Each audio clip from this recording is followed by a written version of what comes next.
tekan hamrayitin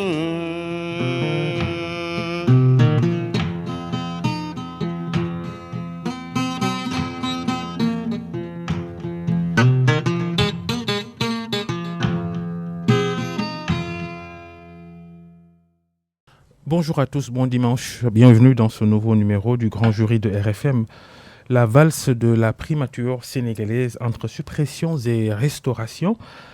La dernière danse autour du poste de Premier ministre a eu pour théâtre l'Assemblée nationale. Vendredi, les députés de la majorité ont, sans surprise, fait passer le projet de loi qui fait revenir les fonctions de Premier ministre plus de 2 ans après sa suppression. Et qu'est-ce que cela va-t-il changer ? Est-ce que, par exemple, et ça nous allons demander à notre invité, est-ce que cela va offrir plus de travail aux jeunes ?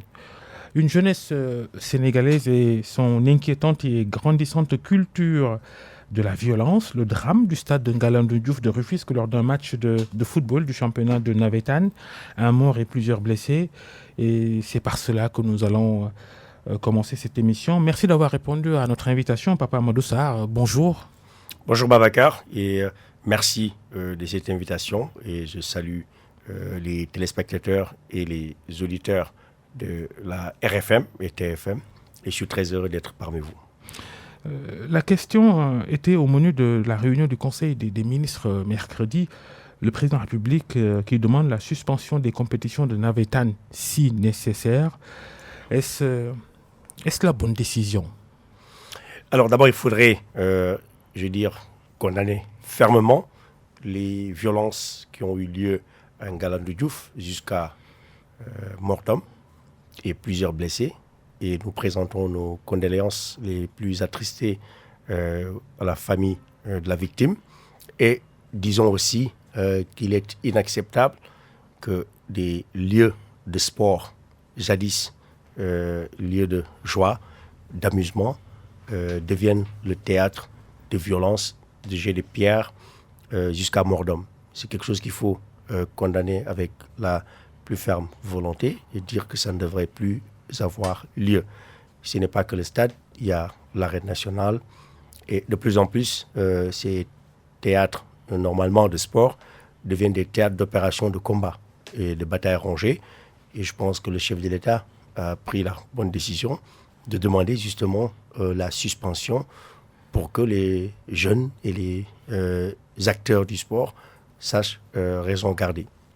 Je dirais aussi que l'ONCAV est en train de faire un très bon boulot. Il ne faudrait pas jeter l'opprobre sur cette organisation.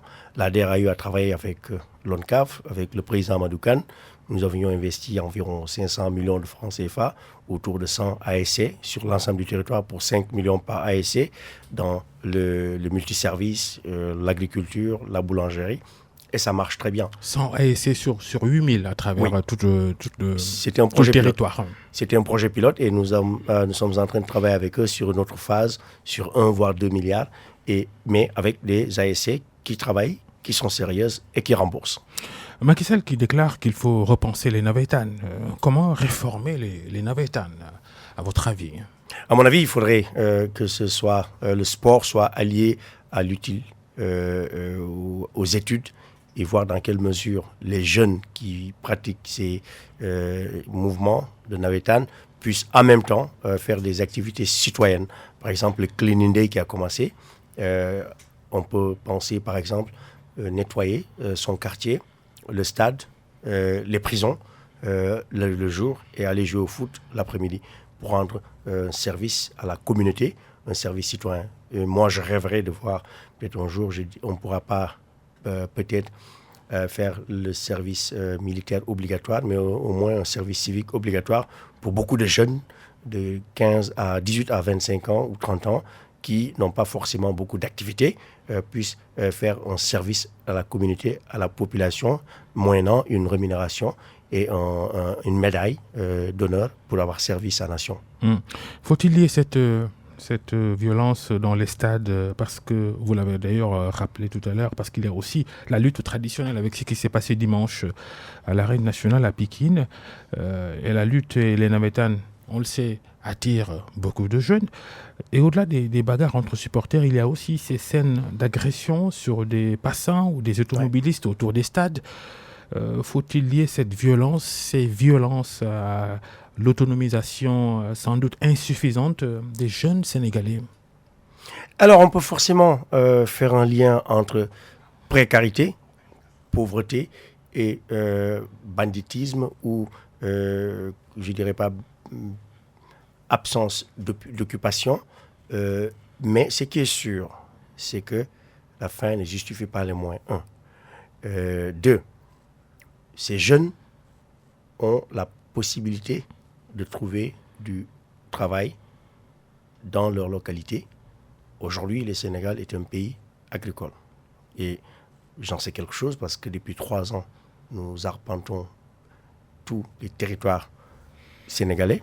Et les jeunes qui veulent travailler dans l'agriculture, dans l'élevage, dans la pêche, dans l'artisanat, qui ne font pas de choix entre le métier, ont du boulot. 1. 2. La violence qui existe aujourd'hui autour des stades de la lutte, vous l'avez dit tout à l'heure, ne peut pas être justifiée par forcément un manque d'emploi ou quoi que ce soit. Parce que le chômage a toujours existé au Sénégal et continuera d'exister. L'État ne peut pas créer de l'emploi pour toute la jeunesse. Il faut que les jeunes dans le secteur privé créent de l'emploi. L'État va les accompagner, certes. Ça, et je terminerai par dire que ce qui s'est passé au stade, mais aussi à l'arène, comme vous avez dit, est totalement intolérable. On ne peut pas violenter les populations, on ne peut pas violenter ses adversaires, et encore moins les populations qui vivent dans les localités. Les riverains des stades et des arènes ont le ventre noué, ont peur de sortir chez eux 5 heures avant et 5 heures après. Ce n'est pas acceptable. Moi-même, il m'est arrivé une fois d'être sur l'autoroute autour de Pikine-Guédiawaye et que les jeunes attaquaient, agressaient les voitures qui passaient. Il fallait barricader le portière des véhicules et on voyait des gens jeter des pierres sur la vitre, casser les vitres pour voler les téléphones et prendre les sacs. Ça, ce n'est pas un manque d'emploi. Ça, c'est du banditisme. Il faut appeler un chat un chat. Les agresseurs, ils n'ont pas peut-être pas d'emploi. Ça ne suffit pas. Vous essayez de ne pas trouver forcément de rapport. Mais ce qui se passe, c'est sans doute la preuve de l'échec de l'État sénégalais sur la question. On se rappelle le projet du régime du Parti socialiste avec Abdou Diouf, projet appelé projet ASC Emploi, ou encore cet autre projet à l'arrivée de Macky Sall à la présidence de la République dénommé une ASC, un projet. Vous-même à l'ADER, vous l'avez souligné tout à l'heure, vous avez essayé de piloter d'autres initiatives en finançant 100 associations sportives et culturelles. Et on en est là aujourd'hui, à l'heure du bilan. On n'a pas su utiliser les navétanes à bon escient au plan État. Alors moi je dirais que d'abord l'État ne peut pas tout faire. L'État ne peut pas créer de l'emploi pour 13 à 14 millions de jeunes. Car il faut le dire, le Sénégal est un pays relativement très jeune, avec plus de 70% de la population qui a entre 18 et 25 ans. Sur une population de 16 millions d'habitants, ça veut dire que plus du tiers, plus de la moitié est jeune.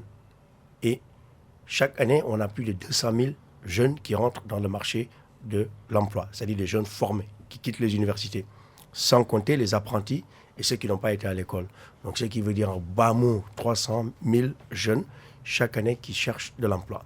Même si l'État a créé 100 000, 50 000 emplois par an, et ce qui n'est pas possible, on est en train de l'essayer avec le programme d'urgence pour l'emploi des jeunes, ce n'est quasiment pas possible.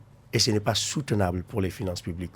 Dans aucun pays au monde, je ne parle même pas de l'Afrique, l'État central ou l'État délocalisé, je veux dire les collectivités territoriales, n'ont les moyens financiers et techniques pour créer de l'emploi pour tout le monde. L'emploi se génère à travers les activités économiques que rend possible le privé à travers, bien entendu... Avec des instruments à la disposition des jeunes. Et c'est ce qu'on est en train de faire. Oui, mais les instruments, ils ont toujours existé dans le pays, mais... Oui, mais comme je disais, Babacar, aujourd'hui, on ne peut pas... Je vous donne un exemple concret. Nous, à l'ADER, nous sommes aujourd'hui, depuis mars 2021, là où il y a eu les crises, à plus de 250 milliards de demandes de financement. Et nous avons un budget annuel de 30 milliards de francs CFA.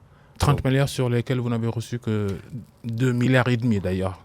À l'époque, quand je me plaignais, effectivement, nous avions reçu 2,5 milliards, mais depuis, l'eau a coulé sous le pont, nous avons reçu 6,5 milliards supplémentaires. Et nous avons commencé à dérouler et de façon plus belle les opérations de financement sur l'ensemble du territoire. On va rester sur le registre violence et pour parler des femmes. Lors des 16 jours d'activisme contre les violences basées sur le genre organisé par ONU Femmes et clôturé cette fin de semaine, l'ADER et cet organisme des Nations Unies ont tenu une rencontre sur l'entrepreneuriat comme réponse aux violences faites aux femmes parce que, selon certains, la dépendance des femmes sur les hommes les oblige à subir des violences pour survivre.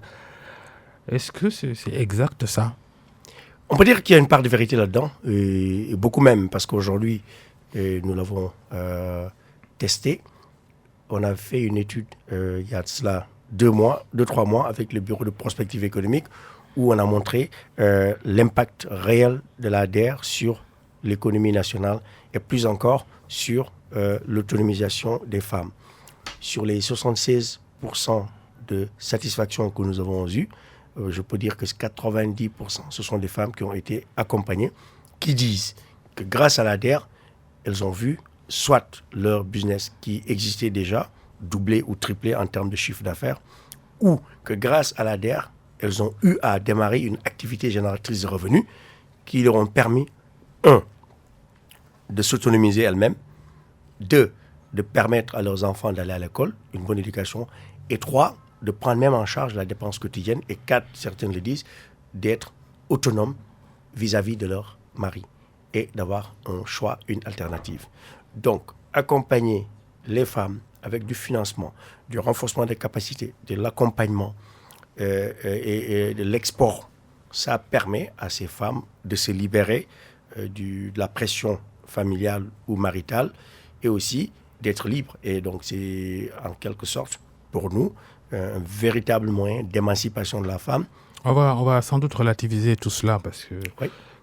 C'est vrai que l'appellation populaire de votre institution, c'est DER, mais c'est DER-FJ, oui. Délégation à l'entrepreneuriat rapide pour les femmes et les jeunes. Et vous dirigez donc cette DER depuis 2018 avec un ministre d'ailleurs. Et votre dernière trouvaille, justement pour rester avec les femmes, votre dernière trouvaille à la DER, c'est le nano-crédit de petit financement. Certains diront dérisoire, avec une moyenne de financement qui tourne entre 50 000 et 150 000 francs CFA. Même 10 000 francs. Que vous accordez à des femmes, justement, ce n'est pas ça qui va promouvoir l'entrepreneuriat chez les femmes, surtout. Petit et relatif, Babacar. Si vous vivez aux Almadies, à Mermoz, au plateau, à Fan, au Point E, effectivement, si on vous donne 100 000, 200 000, 300 000, 500 000, vous direz que c'est peanuts, comme disent les Anglais. Mais si vous êtes à Djaoubé, Kabendou, dans le département de Vélingara, ou si vous êtes à Tomboronkoto, à Kédougou, ou si vous êtes quelque part dans le Matam, tiens. Vous encouragez la fracture sociale. Ce n'est pas la fracture sociale, au contraire, c'est l'inclusion économique, sociale et financière. Car nous allons vers des dames qui n'ont jamais eu accès à un financement bancaire, qui n'ont jamais connu la banque, qui n'ont jamais eu de prêt de leur vie. On leur ouvre un compte de porte-monnaie électronique en une journée. Chez nos partenaires, que ce soit Wave, Orange, Free, Yup, et Weasel, etc. Je ne fais pas de la pub. Et en 24 heures, cette dame reçoit 50 000 francs ou 100 000 francs sur son porte-monnaie électronique qui permet à cette dame qui est à Nouloumadi ou à Bakel, comme je disais tout à l'heure, d'acheter de l'arachide, du cacahuète, de les vendre, ou, comme à Guetndar, on nous l'a dit, d'acheter une caisse de pélagie, du yaboy, qui vaut aujourd'hui 45 000 francs au lieu de 15 000 francs il y a quelques mois ou quelques années. Et les vendent et font un bénéfice de 7 000 à 10 000. Elles remboursent dans la semaine, elles reprennent 100 000 parce que c'est en revolving. On fait une première injection de 50 000 francs. Et aujourd'hui, il y a des dames. J'ai été à Joal, Fadioutch, le week-end dernier avec la ministre de l'énergie et du pétrole. Oh, mais explique-nous comment on peut se développer avec ces petites sommes. Je termine. Il y a des dames qui nous ont dit, ils ont commencé en juin avec 50 000. Aujourd'hui, elles sont avec 5 millions. Parce qu'à chaque fois qu'elles remboursent, on double, on triple. Parce qu'on ne veut pas qu'il y ait une dépendance. On ne veut pas qu'il y ait un surendettement. Et moi-même, j'ai fait comment l'exercice. avec les marges obtenues avec le nanocrédit, oui, comment ces femmes-là, avec les marges qu'elles obtiennent avec ça, essaient de subvenir à leurs besoins, rembourser et développer leur affaire? Alors, c'est ce que je disais. Aujourd'hui, moi-même, j'ai été à Bambali, le village de Sadio Mané, où on voulait prêter 300 000 francs à une dame qui était dans la transformation de la noix de cajou. Elle nous a dit, je ne peux pas. 50 000 francs me suffisent. Et je le rembourserai en 3 mois, 6 mois, parce que je dépense 1 000 francs par jour ou tous les 2 jours en dépenses quotidiennes. Et en lui donnant 50 000 francs, elle nous dit que ça lui assure 6 mois d'achat, de stockage et de transformation de la noix de cajou qui lui permettent de doubler ses ventes au marché de Sédhiou ou jusqu'à Ziguinchor. Donc, c'est petit, certes, pour les grandes agglomérations, mais pour le monde rural, c'est une bouffée d'oxygène. C'est-à-dire, pour moi, c'est un formidable outil de lutte contre la pauvreté, c'est nano-crédit. Nano, l'infiniment petit, mais notre objectif, c'est que tu commences petit pour aller grand. En réalité, Papa Amadou Sarr, vous êtes de façon générale dans le micro. Depuis que la DER existe, elle a dégagé 75 milliards. Oui, d'accord, 75 milliards. Oui. En 3 ans. En tout cas, à l'état actuel, 68 milliards. Oui. On attend d'ici la fin de l'année. Oui. Si vous allez les projections. Les 75, oui. Oui, les décaissements. Mais 68 milliards pour financer plus de 130 000 projets, on n'a pas besoin d'être un grand mathématicien pour savoir que c'est des petits financements. Oui. 70% effectivement vont vers des financements entre 100 000 et 500 000. C'est la taille de la demande. Maintenant, nous avons des projets des financements de très petites et moyennes entreprises pour une enveloppe environ de 7 milliards qui font des financements de 1 million à 10 millions. Et nous avons aussi des financements de grandes entreprises et de belles PME où nous avons financé des 200, 300 millions, des 50 millions, des unités de transformation d'eau, de noix de cajou, de poissons, des camions frigorifiques. Vous les avez vus. Le camion frigorifique neuf monté ici à Thiès avec Saint-Bus vaut 47 millions. On en a financé une centaine avec des mareyeurs sur l'ensemble du territoire national. La semaine prochaine, nous allons réceptionner une centaine de taxis montés ici avec Saint-Niran, 50 plus 50 qui vont arriver. Vous l'avez vu, cet été en juillet, nous avons procédé avec le chef de l'État à la remise de 100 tracteurs flambant neufs que la DER a achetés et mis à la disposition des agriculteurs sur l'ensemble du territoire. Ce n'est pas des financements de petits montants, c'est des financements conséquents. Et nous encourageons le regroupement, c'est-à-dire les femmes qui se regroupent en GIE, par exemple pour le nanocrédit, comme vous dites, le petit financement. Si elles sont 10, 100 000 francs chacun, ça fait 1 million. Et c'est ce qu'elles font au quotidien dans les tontines, dans ce qu'on appelle les calebasses. Babacar, il faut connaître la réalité de l'économie de ce pays. C'est-à-dire la DER, elle ne vient pas de nulle part. Nous avons travaillé dessus quand j'étais au ministère des Finances avec l'actuel directeur général du port, M. Aboubacar Sadir Bey, qui était à l'époque directeur général de l'Agence de la statistique et de la démographie. Et moi, j'étais conseiller technique du ministre de l'économie et des finances de l'époque. On a fait le tour du pays pendant 2 ans où nous avons été dans tous les départements, presque 85% des communes, pour nous rendre compte de la taille de notre économie. Et le résultat, c'était quoi? Le Sénégal est un pays pauvre, il faut oser le dire, avec une économie informelle qui avoisine les 87% de notre économie. Et pour régler cela, il faudrait formaliser, permettre aux entités, aux TPE, d'avoir accès à un registre de commerce, à un INEA, de travailler, payer leurs impôts, et pour que le pays soit riche et qu'il y ait une redistribution de ses richesses. Et c'est ce que nous avons fait pendant 3 ans. Vous visez quoi comme objectif dans le court moyen terme avec ces petits financements qui n'encouragent pas certains à aller venir déposer un dossier chez vous? Il y en a quand même. Mais écoutez, aujourd'hui, nous étions avec la directrice générale du Fonds monétaire international. Nous allons y revenir. Nous avions sur le plateau une belle palette d'entrepreneurs qui ont eu pas moins de 50 à 100 millions par personne et qui travaillent et qui remboursent. Donc, comme je disais, nous avons segmenté. Nous avons une couche qui demande les petits financements, petits pour vous et pas petits pour eux, et une autre couche qui ont besoin des financements un peu plus conséquents, jusqu'à 50 ou 100 millions. Et je vous dis que j'ai une base de données de 250 milliards de demandes et que nous ne pouvons même pas satisfaire toute la demande. Et 250 milliards de francs CFA. De francs CFA. Si on cumule les montants contenus dans ces différentes demandes. Exactement. Le fonds est politicien, selon certains. L'ADER a été fondé en 2018 à la veille de l'élection présidentielle qui a permis à Macky Sall d'être réélu. On peut prendre l'exemple du nanocrédit. Les opposants Ousmane Sonko et Thierno Alassane Sall en ont parlé d'ailleurs. Oui. Opération politicienne dans le faux. Sonko en parle parce que vous êtes allé en Casamance, puisque c'est une région difficile politiquement pour l'actuel président de la République. Vous êtes en train de vous déployer de façon spectaculaire là-bas, non?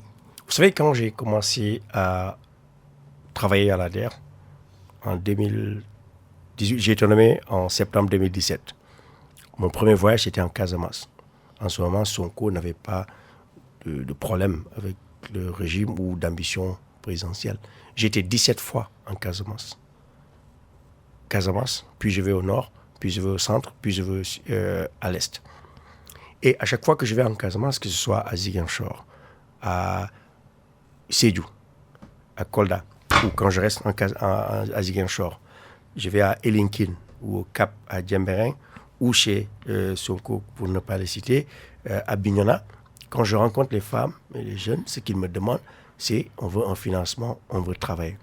Et c'est à chaque fois, quand on a un nouveau produit, on y va avec le gouverneur de Ziguinchor, M. Guédiouf, que je félicite au passage, qui fait un excellent boulot, qui nous montre les segments où il faut investir la noix de cajou. Babacar, en 2019, si l'ADER n'était pas intervenu, 2019-2020, la campagne de l'Anacarde serait tombée à l'eau à cause de la Covid-19.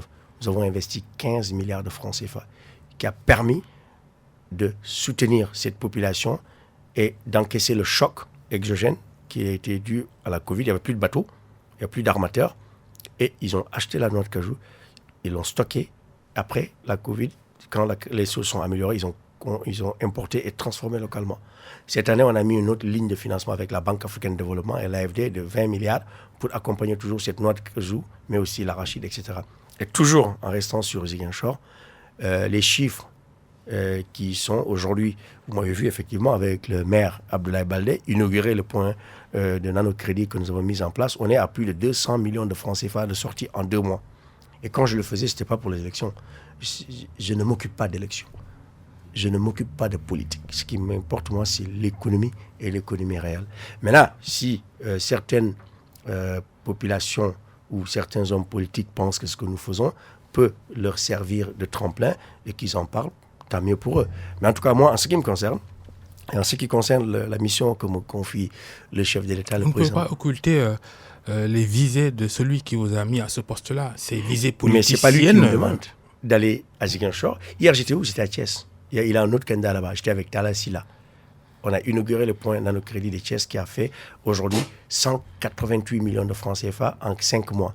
Et je peux vous dire une chose, le chef de l'État ne sait pas où je vais et ne s'occupe pas de qui je finance. Ça, je pense que je le dis depuis 3 ans maintenant. Les gens, je pense, commencent à comprendre que le chef de l'État n'est pas intéressé par ce que nous faisons. Ce qui l'intéresse, c'est que toutes les couches sociales de la population, tous les jeunes et toutes les femmes du Sénégal soient ciblées et financées et touchées sans aucune coloration politique. Car, comme il a dit devant plusieurs de ces collaborateurs qui voyaient du mauvais œil nos agissements, c'est-à-dire comment nous étions là à financer des jeunes de l'opposition, des jeunes de la société civile qui insultent le président. Ce que le président dit, ce sont tous mes administrés. Je suis le président de la République de tout le Sénégal. Et c'est ce qui, moi, me motive et m'anime dans le travail que je fais, parce que je ne reçois pas d'injonction en me disant « Ne finance pas Babacar Fall parce qu'il est de l'opposition, il est à Pikine, il nous fatigue, il nous... » Voilà, donc... Oui, mais les ambitions oui. et les états actuels oui. sur 30 milliards que vous prévoyez d'obtenir en 2021, on est bientôt la mi-décembre, vous ne recevez que 8-9 milliards. Alors, il faudrait comprendre notre budget. Nous avons une partie qui vient de l'État. Je n'ai rien à cacher. Nous avions un budget pour 2021 sur ressources publiques provenant du Trésor public de 15 milliards environ, avec une bonne partie qui concerne ce qu'on appelle la contrepartie des ressources que nous recevons des bailleurs, la BAD et l'Agence française de développement. Et pour ce budget, au jour où je vous parle, après ma sortie et après certaines négociations, nous en sommes aux 10 milliards que nous avons reçus, qui nous a permis de financer pour près de 9 milliards pour pouvoir faire face à des décaissements que nous avons pu faire sur des ressources extérieures, Banque africaine de développement et AFD. Et aussi d'autres ressources que nous avons reçues de la fondation US Africa Development et d'autres fondations qui nous ont aidés ou les Nations Unies. Au total, nous serons, comme je disais tout à l'heure, à la fin du 31, la fin décembre 2021, autour de 22-23 milliards de francs CFA décaissés sur ressources publiques et ressources extérieures. Maintenant, il faut déplorer le fait qu'effectivement, il faut attendre octobre, novembre, décembre pour mobiliser ces ressources et avoir un rush avant la fin de l'année pour tout dépenser. Ce qu'il faudrait, c'est le débat que nous avons avec nos partenaires, le ministère des Finances et du Budget, pour pouvoir étaler ces ressources sur le long de l'année, dès janvier ou février, quand le budget est actif, pour qu'on puisse pouvoir financer à temps et ne pas avoir de tension de trésorerie. Mais déjà que 2021 va empiéter sur 2022, vous aurez du mal à remplir votre part de contrat dans le plan d'urgence Ruyundaouni décrété par Macky Sall après les événements de mars, les événements violents qu'on a connus à Dakar et dans les autres régions. À ce rythme de décaissement, vous allez avoir des problèmes. Pour ma part, comme je l'ai dit, aujourd'hui, à la fin de l'année, nous serons à peu près une vingtaine de milliards, ce qui n'est pas les 60 milliards que j'avais prévu de faire. Vous avez raison. Maintenant, il faut se dire que les malheureux événements de mars sont arrivés à un moment où le budget du Sénégal était déjà voté. Et le chef de l'État a décidé de faire un réaménagement pour ajouter des ressources supplémentaires à la question sociale, à la question de l'emploi des jeunes et des femmes. C'est ainsi que cette enveloppe de 150 milliards a été dédiée pour la question du financement, de l'emploi et du recrutement. Certains ont commencé à faire un excellent boulot, mais il faut le dire, on doit à la vérité de dire que toutes les conditions n'ont pas été réunies sur le plan budgétaire, sur le plan de trésorerie, pour pouvoir remplir toutes ces conditions. Mais, et moi, je suis persuadé de cela, certainement le chef de l'État y reviendra dans son discours de fin d'année, cette période, ces 6 derniers mois, après la première LFR en juin jusqu'à aujourd'hui, nous a permis de mettre en place le système, de faire les formations, de faire les recrutements, de préparer les projets. Aujourd'hui, nous sommes à plus de 50 000 projets reçus, et des pôles emploi jeunes entrepreneuriat dans les régions, avec les gouverneurs, les préfets, nos partenaires de l'ANPEJ, l'ADIE et nous-mêmes, et le ministère de la formation professionnelle. Et ces projets sont en train d'être étudiés. C'est là où je vous ai dit, on va décaisser peut-être d'ici la fin de l'année une bonne partie. Mais moi, je suis persuadé qu'on va atteindre la vitesse de croisière entre 2022 et 2024 pour être plus honnête et transparent avec vous. Les difficultés que vous avez à mettre la main sur les ressources publiques que vous escomptez, est-ce que c'est à mettre sur le compte de ce qui se dit, vos relations qui seraient très difficiles avec l'actuel ministre des Finances, Abdoulaye Daouda Diallo? Il y a un rapport? Je ne savais pas que j'avais des relations difficiles avec l'actuel ministre des Finances. C'est le ministre des Finances du Sénégal.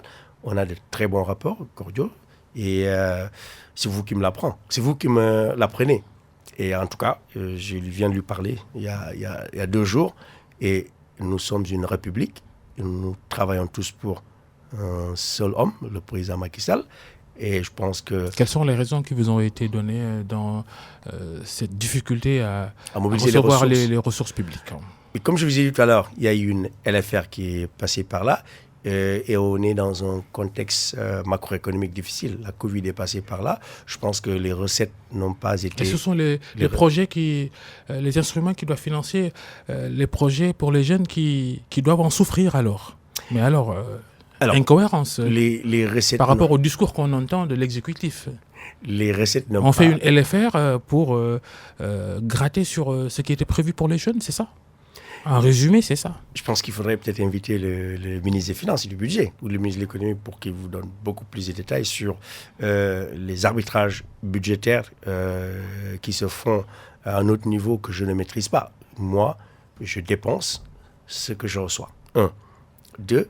Je demande à obtenir les ressources qui me sont allouées sur le plan budgétaire intérieur, comme je vous ai dit. Nous avons pu mobiliser les 10 milliards et le reste va venir dans les quelques jours à venir pour les tenues scolaires. Et ce qui est important aujourd'hui pour moi, c'est que le chef de l'État et son gouvernement ont compris le message de la jeunesse et ont pris à bras le corps cette lancinante question du chômage des jeunes. Et comme je l'ai dit tout à l'heure aussi, ce n'est pas à l'État de trouver de l'emploi à tous les citoyens. C'est aussi le secteur privé qui doit jouer ce rôle avec bien entendu un environnement propice créé par l'État et les pouvoirs publics. Et je terminerai sur toujours la question de la mobilisation des ressources pour dire que ce qui est important pour moi aujourd'hui, c'est 2022, où nous avons une projection de 65 milliards de francs CFA sur ressources intérieures pour environ 20 milliards et 40 milliards sur ressources extérieures sur lesquelles nous sommes en train de travailler avec nos partenaires traditionnels et de nouveaux partenaires qui nous ont rejoints et un budget sécurisé. À partir de février 2022, nous allons décaisser et vraiment, je pense véritablement que 2022 sera la belle année pour la réalisation du programme d'urgence pour l'emploi des jeunes comme le veut le président Macky Sall. Papa Amadou Sarr, le délégué général à l'entrepreneuriat rapide pour les jeunes, des jeunes et des femmes, l'invité du grand jury de RFM. Ce dimanche, le financement par la DER de projets de Sénégalais de la diaspora. Autre incohérence. Ce doublon déjà souligné avec le FAISE, le Fonds d'appui à l'investissement des Sénégalais de l'extérieur. DER, FAISE, qui font le même travail. Non, il faudrait juste voir les nuances. Les financements de la DER sur le segment diaspora concernent les Sénégalais, la diaspora, qui veulent investir au Sénégal. L'argent de la DER ne quitte pas le Sénégal. Alors que pour le FAISE, une partie... Le FAISE fait les deux. Aide les Sénégalais, justement. Ouais. La partie qui aide les Sénégalais qui sont à l'extérieur, on n'y touche pas. Maintenant, pour les projets, pour les Sénégalais qui sont là, le FAISE adresse des montants allant de 1 à 10 millions. Nous, on va jusqu'à 50 millions. Et on fait du cofinancement avec le FAISE. Vous m'avez vu il y a 3 semaines, avec la ministre des Affaires étrangères, Aïssata Tall Sall, et la coordinatrice ou l'administrateur du FAISE, signé un partenariat où on va leur ajouter 500 millions sur leurs ressources pour toucher le plus d'impact, le plus de personnes. Aujourd'hui, ce que nous faisons, bien entendu, à la demande du chef de l'État, que la DER devienne le guichet unique de financement pour les femmes et les jeunes. Nous rationalisons le dispositif de sorte que les bénéficiaires ou les demandes que le FAISE a, qui ne sont pas satisfaits, soient reversés dans notre pipeline de projets afin que la DER puisse les prendre en charge. Et nous faisons un traitement unique du projet. On fait un comité d'investissement commun avec le FAISE pour atteindre leurs objectifs. En réalité, nous agissons comme un booster pour le FAISE sur le segment financement des Sénégalais de la diaspora qui investissent localement. La première enveloppe et avec du cofinancement en même temps. Oui. Aujourd'hui, on fait ce qu'on appelle le crowdfunding. Les Sénégalais de la diaspora qui sont au Gabon, à Londres, à Paris, aux États-Unis, qui ont, disons, un projet de 50 millions au Sénégal et qui ont 20 ou 30 millions. Nous, on fait du matching fund avec eux. On cumule nos forces pour les aider à investir et gérer leurs projets. La première enveloppe que vous avez dégagée pour le financement des projets du Sénégal et de la diaspora, 3 milliards de francs CFA, il cible quel secteur prioritairement les Sénégalais qui vivent à l'étranger et qui veulent investir au Sénégal? Alors, immobilier out, pour que ce soit sûr, parce que beaucoup de gens nous contactent pour ça, c'est plus l'agriculture au sens large du terme, avec l'élevage, la pêche et l'agro-industrie, avec la transformation d'unités, la mise en place d'unités de transformation agricole, le transport de personnes, de marchandises, tout ce qui est services, le digital et l'artisanat. On reste sur l'international un peu, avec votre rencontre ce samedi avec la directrice générale du FMI, Kristalina Georgieva, en visite à Dakar. Elle s'intéresse à ce que vous faites. Oui. Et vous attendez quoi de cette institution financière internationale, le FMI? Alors, effectivement, nous avons eu 3 heures de rencontre avec la directrice générale du Fonds monétaire international, où nous avons échangé en bilatéral, mais aussi dans un panel à bâton rompu avec des jeunes entrepreneurs, start-upers qui sont venus lui montrer tout ce qu'ils font dans l'artisanat, dans le numérique, dans le digital, dans le recyclage, dans l'agriculture, avec l'utilisation de drones pour la supervision des champs. Et elle a adoré. Et aujourd'hui, elle pense, selon ses dires, que c'est un modèle que le président Macky Sall a eu l'ingénieuse idée de mettre en place, ce sont ses mots, et qu'elle souhaiterait voir cela répliqué dans les autres pays africains. Et ce que nous comptons ou espérons d'elle, selon la demande des entrepreneurs, c'est pas moi, c'est que nous ayons la possibilité d'avoir encore plus de ressources, plus de flexibilité, plus d'accompagnement pour ces entrepreneurs femmes et jeunes, et aussi peut-être desserrer les taux un peu autour des finances publiques sur le fameux déficit budgétaire pour permettre peut-être aux États d'investir davantage dans le social. Je pense qu'elle a compris, parce qu'elle-même, elle a parlé, que l'utilisation des droits de tirage spéciaux, comme on dit DTS communément, soit utilisée à bon escient, comme on le fait dans le cadre de la santé avec BioNTech et l'Institut Pasteur qui vont installer ici une unité de production de vaccins pour lutter contre la Covid et d'autres maladies plus tard, mais aussi le financement de l'économie Une unité réelle. de flaconnage, pour être précis. Exactement. Mais bon, c'est de la production quand même. Et aussi l'accompagnement des jeunes, des femmes, et tout ce qui est aussi tous les projets structurants du président dans le cadre du plan Sénégal émergent. La réflexion autour de la mise en place d'une banque publique d'investissement en remplacement de la DER, la réflexion, elle avance? Elle avance, peut-être pas forcément, comme vous l'avez dit, banque publique d'investissement. Je laisserai le soin au chef de l'État de proposer le nom ou de dire ce qu'il veut en faire. Mais depuis 1 an, il a été demandé au ministère des Finances, du Budget et de l'Économie de proposer un plan d'opérationnalisation qui vise la rationalisation, ce n'est pas seulement l'ADER, des guichets qui s'occupent de la question de la jeunesse, de l'entrepreneuriat, de l'emploi. Il y a l'ADER. Ouais, elle devrait être comment cette banque, si elle venait à avoir le jour, banque classique ou institution de microfinance? À mon avis, elle devrait avoir comment on appelle ça, un rôle hybride, une sorte de holding qui a un agrément bancaire qui permet d'accompagner sous forme de dette, mais aussi de prise de participation dans les startups, dans les PME, mais aussi de mise en place d'instruments innovants, de subventions qui va aider ce qu'est la recherche et développement, et enfin accompagner sur le long terme tout ce qui est renforcement des capacités.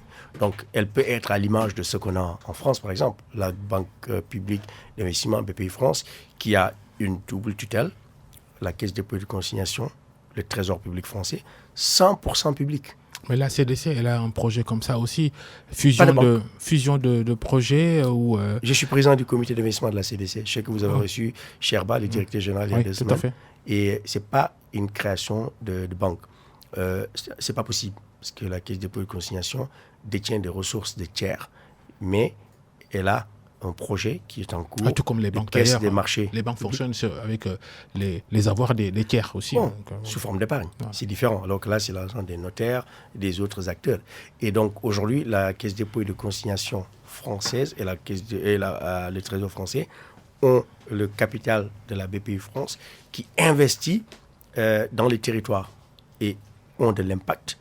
Et ce qui est bien dans ce modèle, c'est que ça permettra à l'État d'avoir des leviers pour accompagner des secteurs prioritaires. Je m'explique. Aujourd'hui, avec un tel instrument, on peut dire qu'on peut mettre 10-15 milliards à Ngaï Mékhé pour acheter du matériel de dernier cri en Italie pour faire davantage des cuirs et des peaux de meilleure qualité et créer toute une chaîne de valeur de cuir en Ngaï Mékhé. Ou dire aussi, on veut développer la mise en place d'unités de transformation de la noix de cajou pour empêcher l'exportation de la noix brute et investir 15-20 milliards avec des acteurs privés pour transformer la noix de cajou pour plus de valeur ajoutée, Babacar.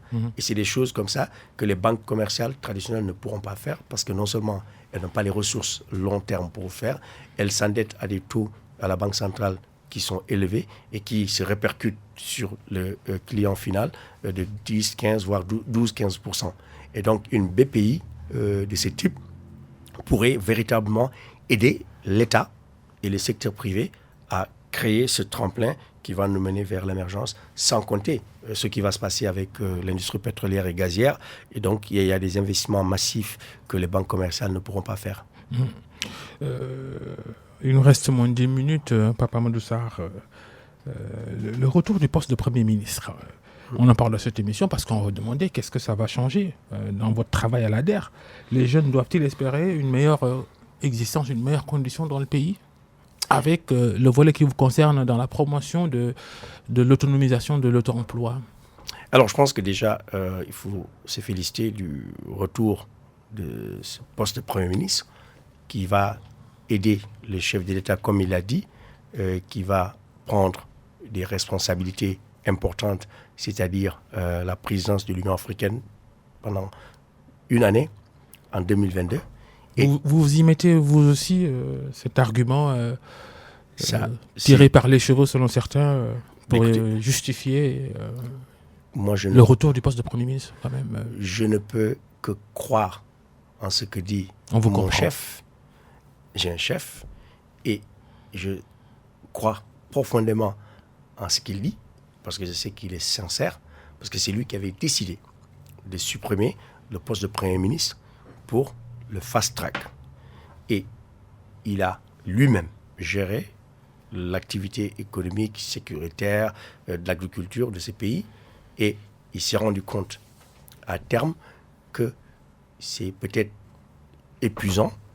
En plus de cela, qu'il va prendre des fonctions supplémentaires supranationales et qu'il faudrait qu'il ait quelqu'un qui l'aide ou quelqu'une pour pouvoir mener à bien cette tâche. C'est pourquoi ce Premier ministre va revenir, ou cette Première ministre. Le message que Macky Sall lance alors aux jeunes, c'est que j'ai plus le temps de m'occuper de vos projets, des financements que vous réclamez. Ça, c'est vous qui le dites. Parce qu'aujourd'hui, un Premier ministre, quel qu'il soit, répond d'un président de la République. Il est nommé par le président de la République. Foncièrement, ça change quoi dans votre travail? La coordination. Aujourd'hui, ce que ça va ramener, c'est que le président n'aura plus à se mêler des détails entre les discussions, les projets entre ministres, entre directeurs généraux, etc. Et que ce Premier ministre va faire l'arbitre et la coordination gouvernementale et rencontre le président qui est non seulement chargé par le pays pour d'autres questions de souveraineté, de sécurité. Vous avez vu ce qui se passe à nos frontières, des questions de diplomatie, des questions de relations internationales.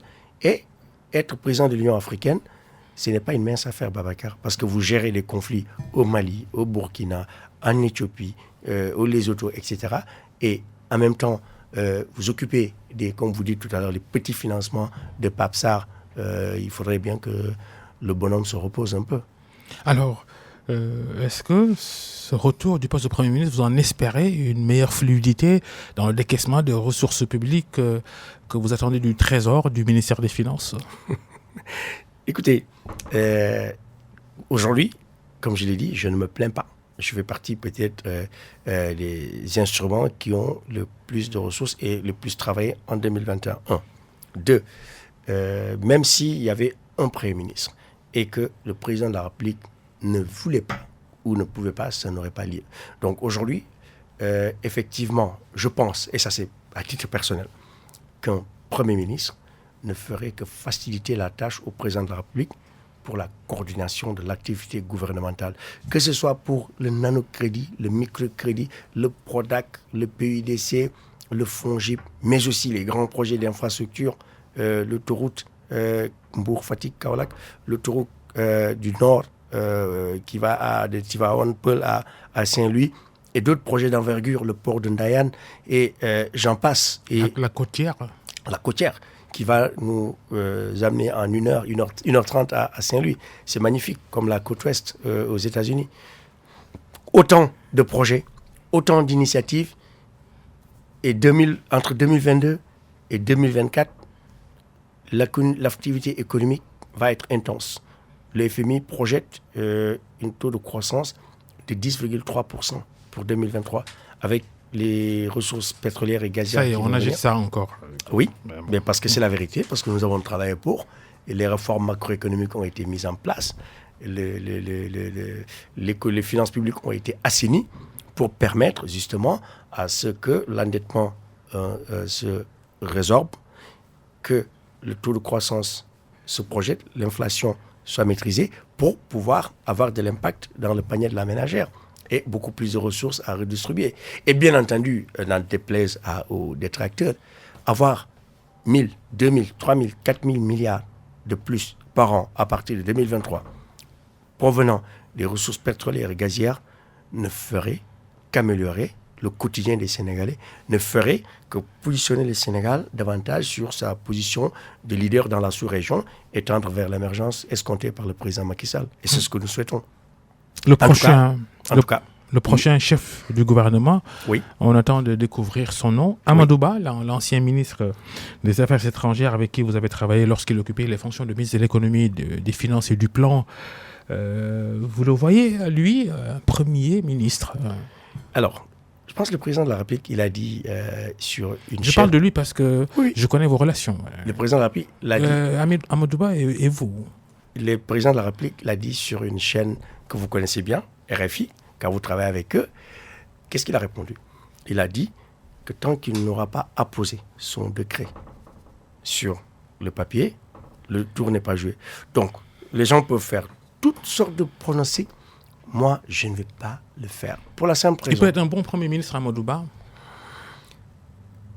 Écoutez, ça, je n'ai pas à dire qui est Premier ministre ou Premier ministrable ou qui peut être bon ou pas. Ce que je peux dire, c'est un bon technocrate, un grand serviteur de l'État qui a fait ses preuves partout où il est passé. Mais il y a d'autres personnes aussi qui peuvent être Premier ministre. Même vous, Babacar Fall, président, peut vous faire appel à vous pour devenir Premier ministre. Pourquoi pas? Être Premier ministre, c'est tout simplement diriger, coordonner une action gouvernementale, faire des réunions, faire des arbitrages, rendre compte. Donc il ne faut pas sortir d'une grande école ou avoir une...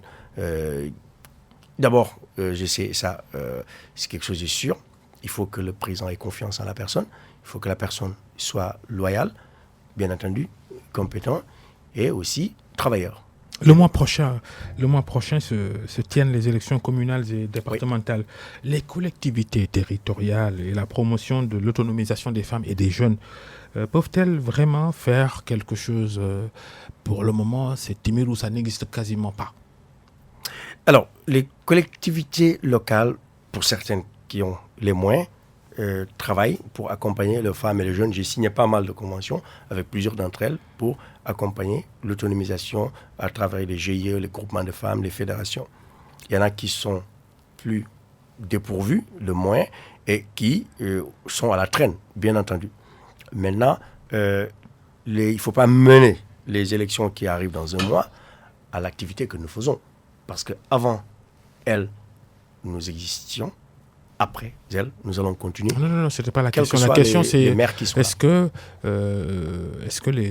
les collectivités territoriales peuvent apporter leur contribution à l'autonomisation. l'auto-emploi. Oui, c'est ce que je disais tout à l'heure. Aujourd'hui, il y en a des collectivités locales qui sont plus identiques que les autres. Vous n'allez pas comparer Dakar Plateau à Grand Yoff ou à Guinguinéo, par exemple. Pour taquiner mon ami Alfassi qui va être maire à Guinguinéo, je lui souhaite tout le mal pour réussir. Et aujourd'hui, je pense que il faudrait qu'on aille au-delà de l'acte 3, moi je dirais l'acte 4 de la décentralisation, pour donner plus de pouvoir aux collectivités locales et leur permettre de collecter beaucoup plus de taxes. Et moi je rêverais de revenir aux régions. Aujourd'hui, quand on regarde ce qui se passe Vous êtes pour le retour des conseils régionaux? Les pôles régionaux même. C'est-à-dire le pôle Sine Saloum qui avait été à un moment donné tant vanté, les 5 pôles, Sine Saloum, Kaolack Fatick, Kaffrine, de l'autre côté le Sénégal oriental, de l'autre côté le nord, de Saint-Louis jusqu'à Matam, et dans le sud, Ziguinchor, du Kolda. Si on avait 5 pôles régionaux, et chaque année avec un budget de 1000 milliards alloués à ces pôles qui investissent dans les infrastructures, dans l'aménagement du territoire, dans les infrastructures de production, vous allez voir que le développement se fera à la base et il y aura beaucoup plus de croissance et d'emploi. Parce que j'y crois fortement, parce que j'ai vu ce qui s'est passé en France. J'ai vécu quasiment 12 à 13 ans en France. Aujourd'hui, on ne parle plus de région Rhône-Alpes, mais on regroupe 3-4 régions. On parle de la région du Nord où vous avez 3-4 grandes régions qui cumulent leurs forces avec un président de conseil régional et des présidents de conseil départementaux qui n'existent même plus, qui sont très forts, qui ont le pouvoir économique, qui travaillent dans l'éducation, dans la santé. Il n'y a que la partie souveraine qui remonte à l'État central. Ça, c'est un modèle, à mon avis, qu'il faudrait promouvoir. Et votre région s'appelle Tambacounda. Tambacounda. Vous êtes originaire de cette région de l'Est du Sénégal. Vous ne participez pas à ces élections qui arrivent. C'est parce que vous ne faites pas de la politique. Vous ne vous êtes pas encore lancé, en tout cas. Posture définitive où ça peut arriver un jour. 10 secondes. 10 secondes, on dit jamais. Non, parce que je ne veux pas que dans 2-3 ans, je revienne ici, vous m'avez dit que vous avez dit jamais. Pour le moment, je n'ai pas fait de politique, je ne compte pas le faire. Je fais de la politique économique, j'accompagne la vision du président.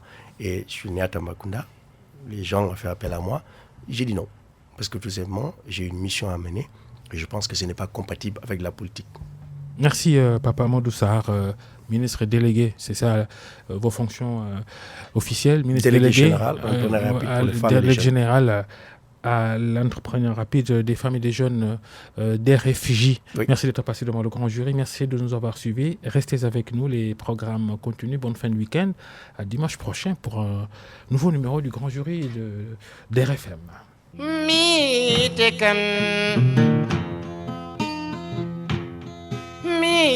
te kan hamrayitin